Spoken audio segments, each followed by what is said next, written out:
flip this bad boy around. Here we go. Alright. Gotta get the phone plugged into the computer. I'm actually surprised that I'm able to go live and I'm able to actually go live and use the laptop at the same time. So I'm ready to go home. I really am. Been on the road for a while. I'm ready to go home. See the girlfriend, see the family, hang out. But oh yeah, I shaved too. Y'all noticed at some point. Oh my god, it was bald. Yeah, I shaved like my entire beard and cut my hair off.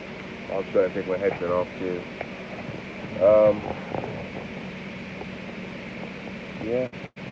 I talk about my recap of 2 years of truck driving. It's been 2 years out here on the road, running the country and whatnot. 2 years deep. Been to every state, Canada and Mexico. I mean, there's not really many interstates that I haven't run. I've run every single interstate in the entire country. So many more back roads and country highways to run, but interstates, hit them all. Learned a lot in 2 years that I've been out here. Seen a lot, grown a lot. As a driver, come a long way. Starting from really, barely making any decent money at all. Like, I was making like crap money when I first started. Now I'm doing pretty well. I don't consider myself a rich person. Excuse me. Don't consider myself a rich person at all. But I'm a lot better off now than I was when I first started driving. And I guess that's why everybody goes into driving in themselves. I guess that is the point. That's why anybody makes a career change to truck driving. May not necessarily look to be rich, but you are looking to better your situation. And I can definitely say I bettered my situation by a long shot. So my truck's kind of a mess right now. It's not really honestly that bad. I've never showed the inside of my Peterbilt, but so here it is. So I haven't had a chance to do any laundry yet.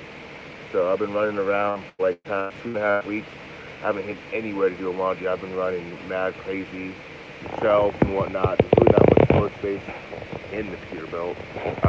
Random stuff inside of there and down there as well. I have a first aid kit down there. I keep my lunchbox up there in the front. Those bags on the floor are not trash.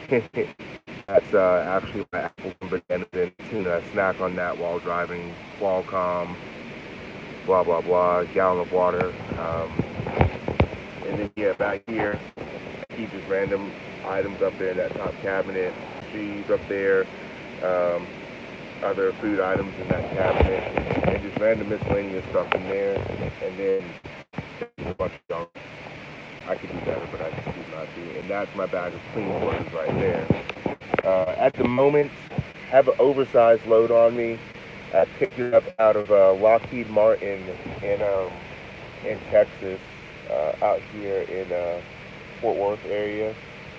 And by the time I had to drive like 6.5 hours just to get there for a 7 o'clock in the morning appointment.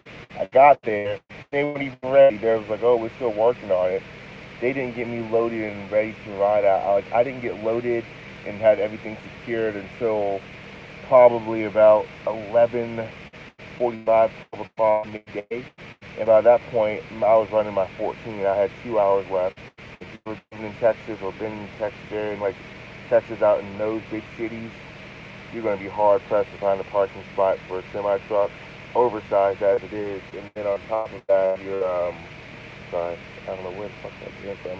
Definitely the facial. And then on top of that, I'm pushing the clock and whatnot. And I ended up I was like, call ATS. I was like, look, I got the load. I'm rolling. I said, I'm down to like 45 minutes left of my 14. I'm stuck in traffic. I am in a bad spot. I just want to update you guys, let y'all know what's going on. I said, that's it. And then stuck in traffic, found this spot on Trucker Path. I was like 3.1 miles away from where I was at, and I said, all right, well, I'll give it a shot. The last 2 truck stops didn't work out, and then I'll go there. What's up, Sam? I'll go there, and then I'll give it a shot. And I pulled up here. It's like maybe a quarter mile off the interstate. This place is gold mine. Like, hold on a second. Oh, I just unplugged my phone from the laptop.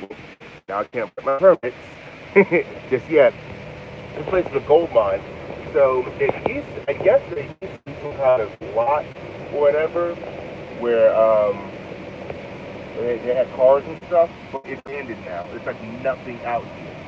So literally, it's kind of hard to tell because that's considering the size, and there's more spots behind the truck as well. It's kind of hard to tell how much space there is here, but it's probably enough room for about a good 200 to 300 trucks. It's a lot of space. So yeah, and then on top of that, there's a McDonald's and a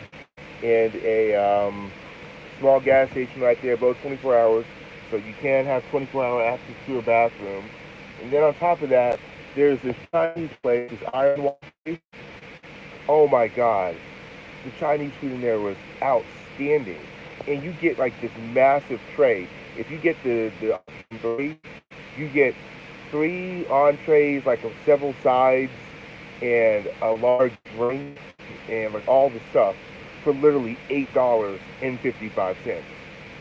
That tray is big enough to feed 2 people. It is massive. And for $8.50, I'm like, you gotta be, and that's out the door price right there after everything. I'm like, what?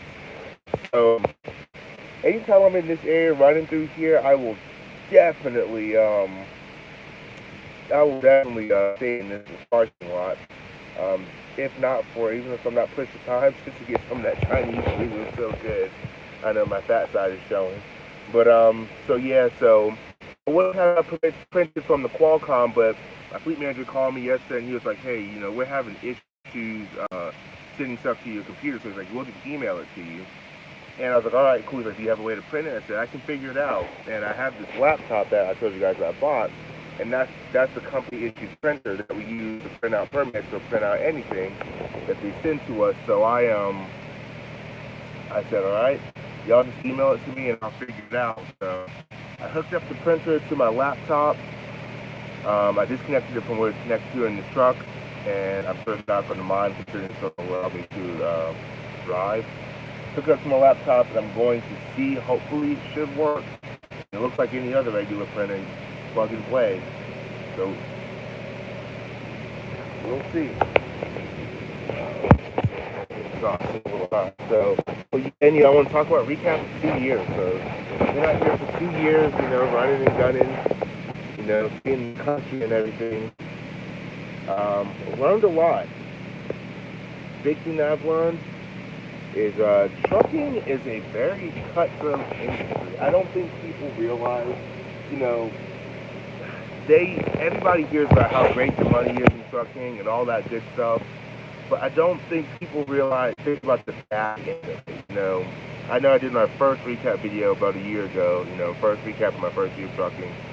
This is different. I've gone even more from there, you know. Trucking is, it's rough out here, you know. Companies will sell you anything that, you know, get you to go. They'll sell you, you know, any kind of thoughts. They'll basically tell you anything that makes. They try to treat you like some chick that you're trying to smash. You know, smash and dash. They'll tell you anything to make you feel good. Let you bite the panties to the time, and then they'll they'll fuck you from there. But that's basically what all these companies are, you know. And I've come to the realization that I love trucking. I do. I love ATS. I love the company I'm with, you know. But ATS still. Well, you know, you're still just another number to them. You're just another number to any company. And there's so many people out there trying to get their foot in the door of these companies that they'll let you go in a heartbeat. And they'll call you. Your family will treat you like family here. Your family this, that. Basically saying, you know, we're not going to really bother you too much until you fuck up or have a little bit of talk. Do something we don't like. After that, you ain't family no more. they're going to evaluate how much family you say they say you are, and then after that, that's it. But just been out here driving, doing my thing. I guess you gotta, when it comes down to it, choose a company that, every company has bullshit. I guess find a company that pays you enough or pays you what you feel you deserve for the level of bullshit they're gonna put you through. So yeah, but I mean, I'm enjoying the company. I love it out. I love this company really well. I would definitely love to do the heavy haul at some point. I'm still working on that. You have to do a certain number of loads in like each class level to move up. So currently at class 30, still moving, still working, working on a lot of stuff, between, professional life and also, God, that was not what good on camera. And that one either. I was wild. Between professional life and personal life, a lot of goals, things we're working on, things Janisha and I are working on. Y'all know advantage to her on the channel. Y'all had a chance to, I did a live with her on the road with me. So, I mean, y'all had a chance to talk to her and ask her questions and, has asked me questions. So I'm looking rough. Literally just woke up, like probably about 45 minutes or an hour ago.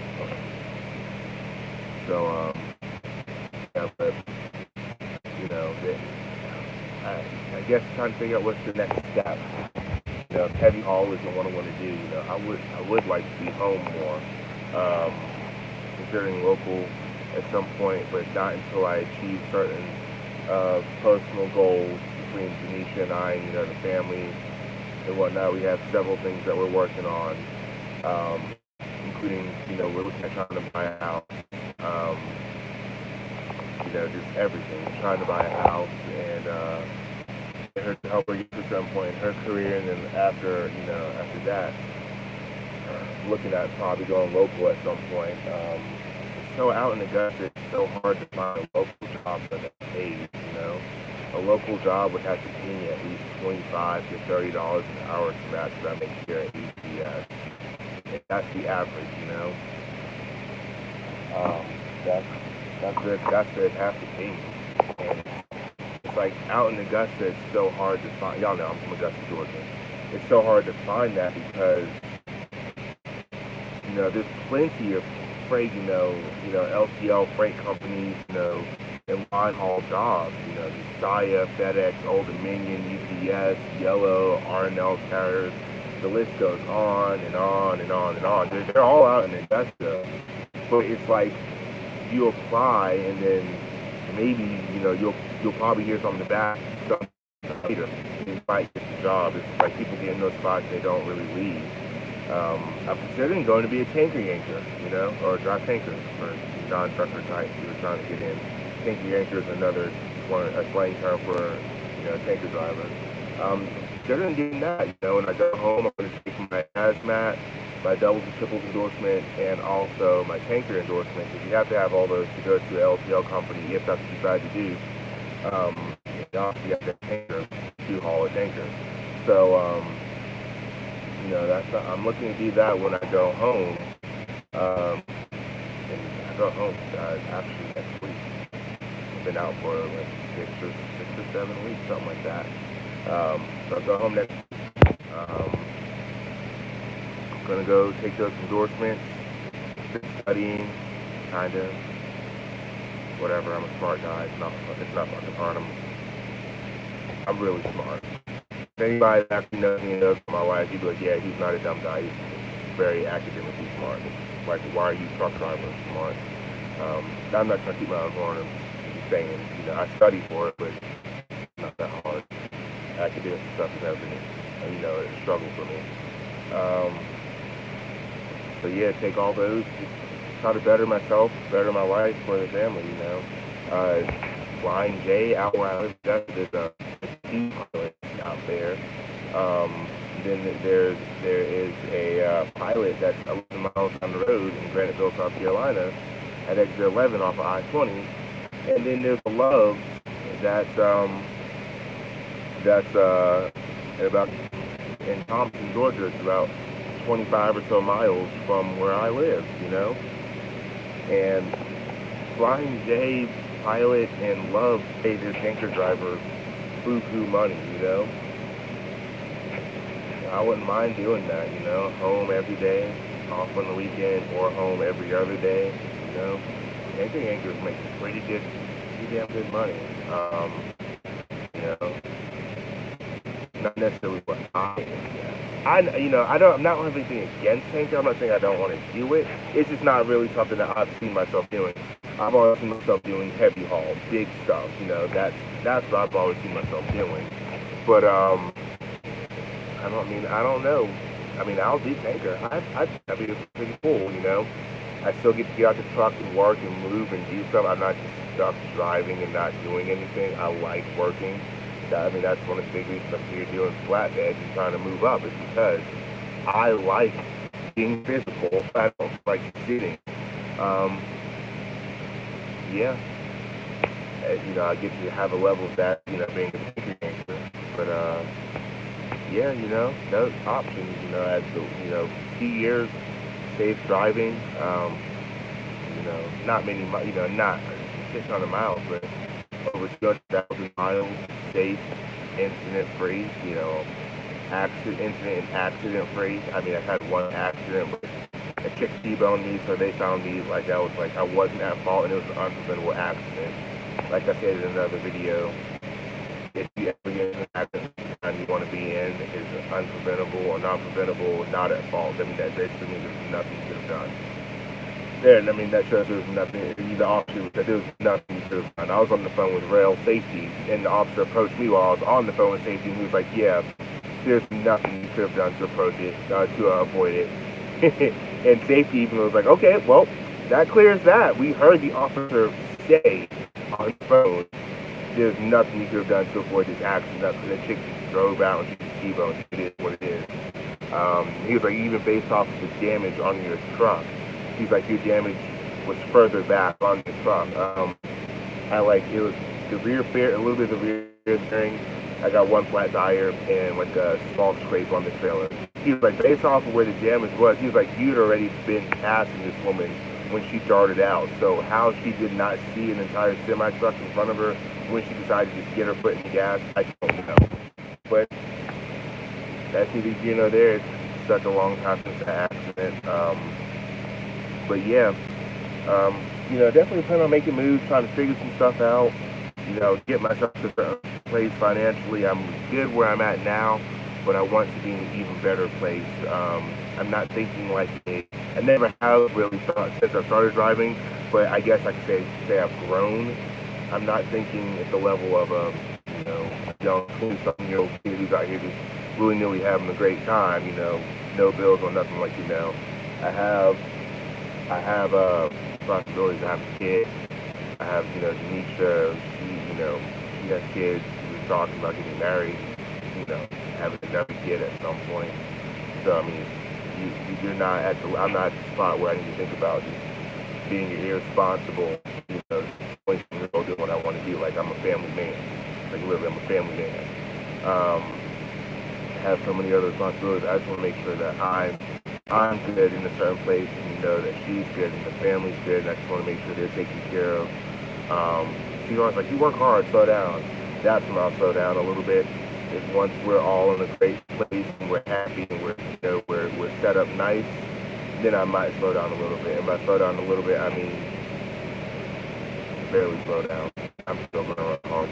It is what it is. Because I'm a hard worker. That's the way I was raised. That's who I am. So yeah, but I don't know how I got off of my tangent on my personal life and whatnot. That's supposed to be giving a recap 2 years, but 2 years in, the money is really fucking good. ATS pays me really well. I'm sitting at, I think it's not going to happen, but so far I've been here and I've cleared like a lot, like maybe almost $40,000 in the 6 months I've been here. So I'm probably pushing like 80 something at a full year with the company. So they advertise, drivers can make this much money. you can make that much money. It is definitely possible. And I've included hometown weeks where I've not gotten paid, sitting, low pay weeks and whatnot. I've still cleared a lot with this company. You're willing to work, they're willing to put the work on you. That's for them, sir.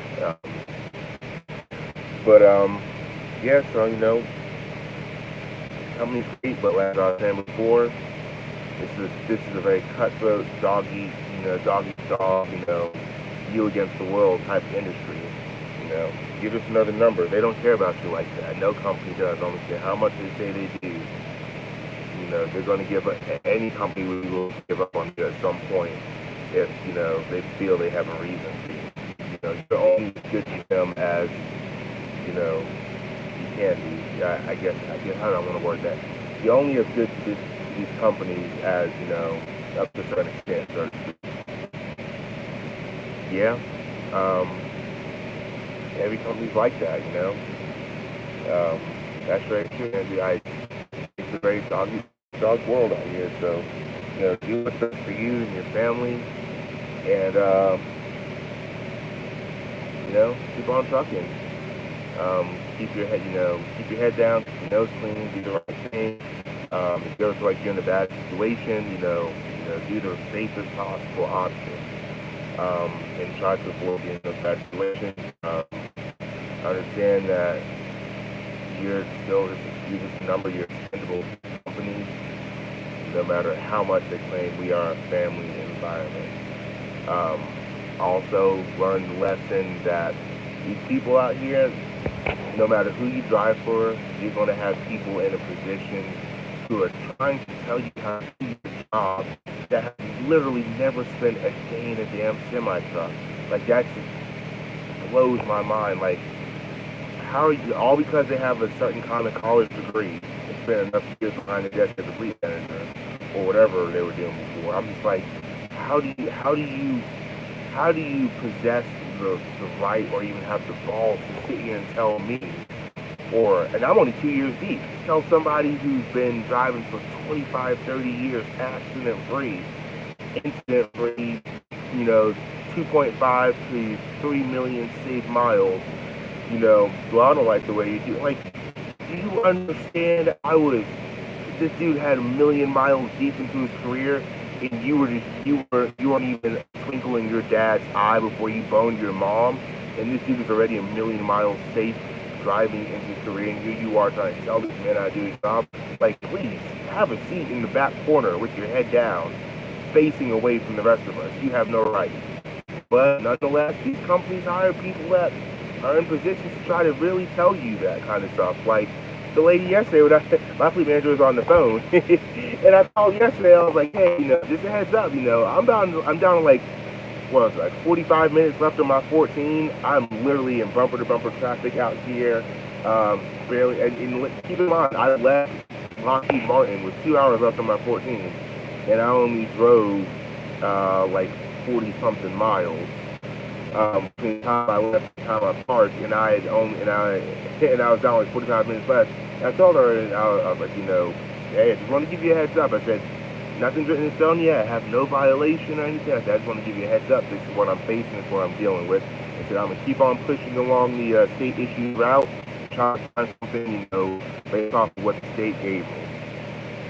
And the lady, her reply to me was, you can't find parking? I said, that was her reply. She didn't say, thank you for updating us. Thank you for, letting us know. We'll see what we can do on our end to find any available resources, try to help you out.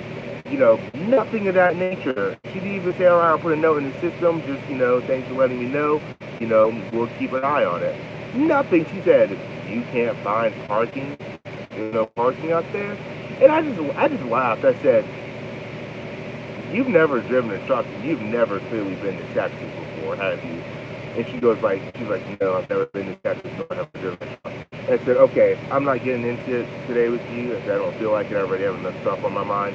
I said, I'm just letting you know this is where I'm at. Have a great day. And then I happened to find this place where I'm at now. And I stopped with maybe 10 or so minutes left on my 14. And I messaged my fleet manager. I was like, hey, found safe parking, no violations, we're good to go. Go ahead and email me all the permits that y'all have, because all they have yesterday was Texas, so I couldn't even use Texas even if I wanted to. I said, go ahead and email me all the rest of the permits that y'all have, and go from there. As I get these emailed out, I'm about to start driving. I'm gonna eat a bowl of, I don't know, cinnamon toast crunch or frosted flakes. I'm not sure which one. Probably might have one of each because I'm a fat ass and I'm really hungry. I don't know.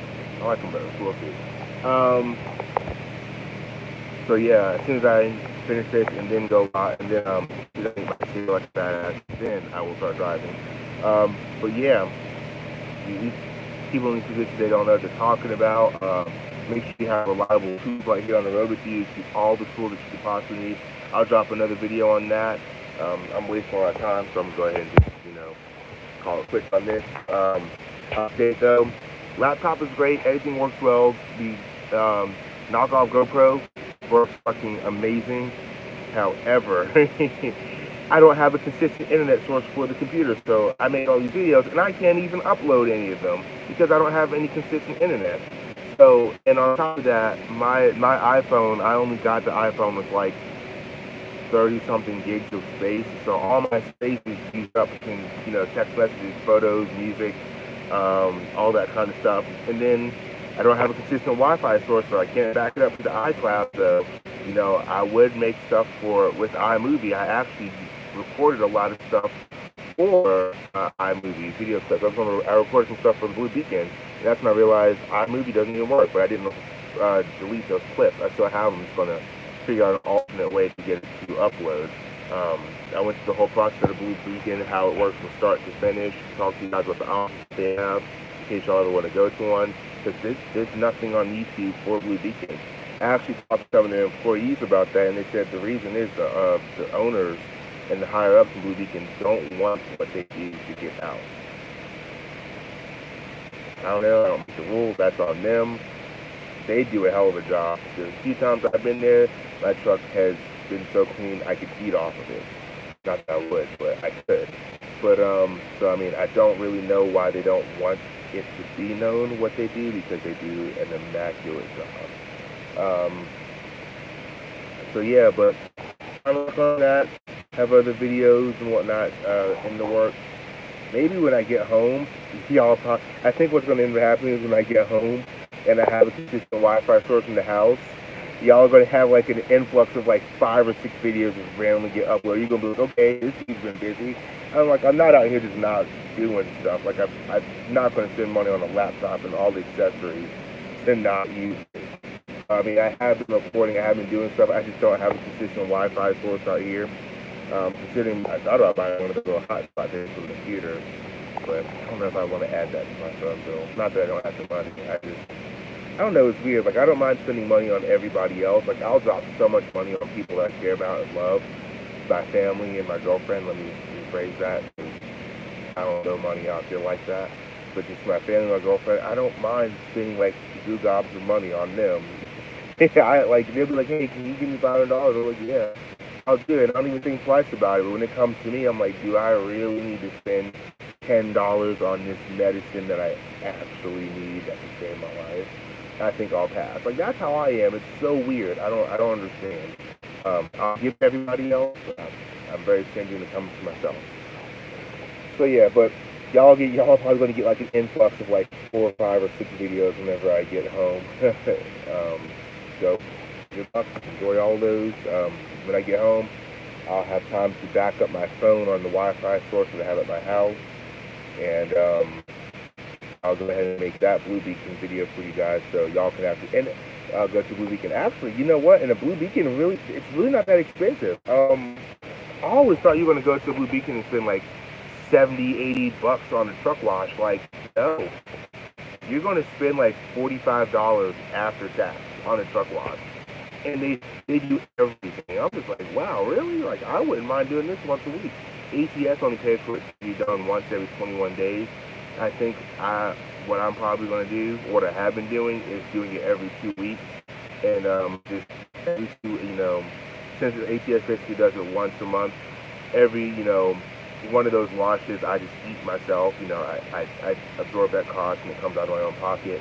Um, so yeah, I mean, but shoot, I like having my truck look good going down the highway. I like having chrome on it shiny. I like looking like a professional. So I also made a video on how to shine chrome and the products that I use, and how, you know, the video on that. Like, that's 2 videos right there, not including the stuff out in the GoPro. So yeah, I got stuff. I just just don't have a consistent internet source and don't have the space on my phone to make it work right. But anyway, I'm gonna go print this stuff out. I've been talking for like, I'll talk to you later. So we'll talk for like half an hour. I'll um I'll hit you guys up later. I need to stop procrastinating. The day is far spent, and I am on a permitted road, so I can only travel during certain times. But anyway, as always, like, comment, subscribe. You guys having a great day. Any questions, drop them in the comment section. I'll do my best to get back to you guys. And yeah, all you fellow drivers, drive safe. You know, keep the shiny side up, and I'll let you guys know at some point.